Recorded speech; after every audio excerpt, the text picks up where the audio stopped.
खान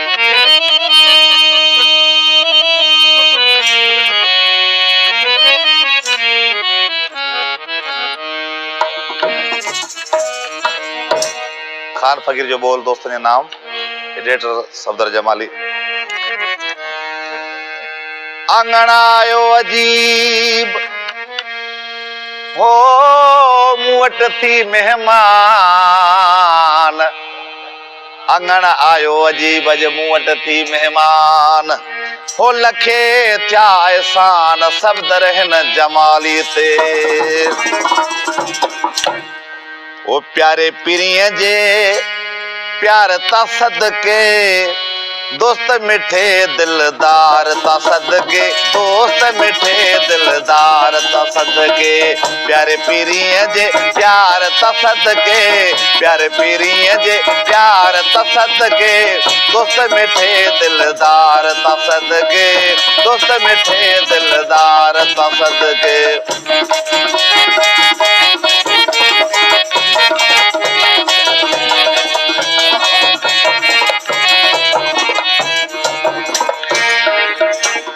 गुलाबन खां वध गुलाबी हुया, लब सजण जा लाल हुया,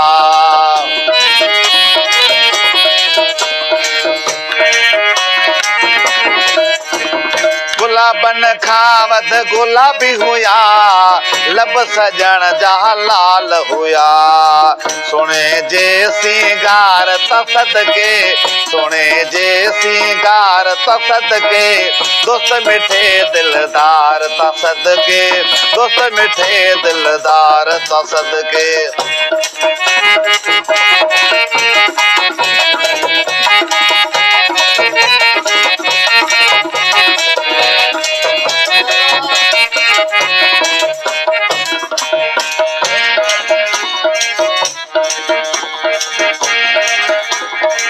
हर चमन में रौनक आहे, दिल खे ॾाढी राहत आहे,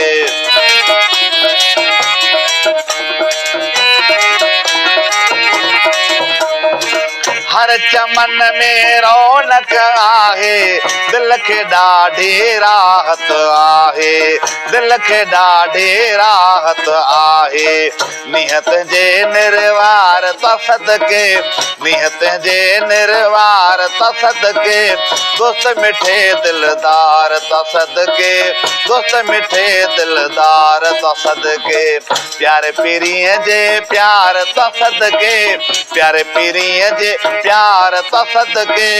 दोस्त मिठे दिलदार ता सदके, दोस्त मिठे दिलदार ता सदके।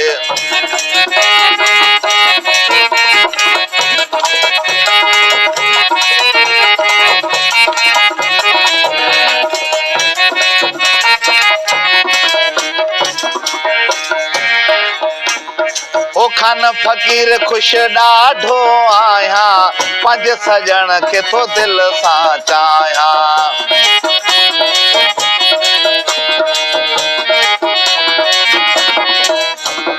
ओ खान फकीर खुश ॾाढो आहियां, पंज सजण खे थो दिल सां चाहियां, पंज सजण खे थो दिल सां चाहियां, सुणे जे सिंगार ता सदके, सुणल जे सिंगार ता सदके, दोस्त मिठे दिलदार ता सदके, दोस्त मिठे दिलदार ता सदके, प्यारे पीरीअ जे प्यार ता सदके, प्यारे पीरीअ जे प्यार ता सदके, दोस्त मिठे दिलदार ता सदके,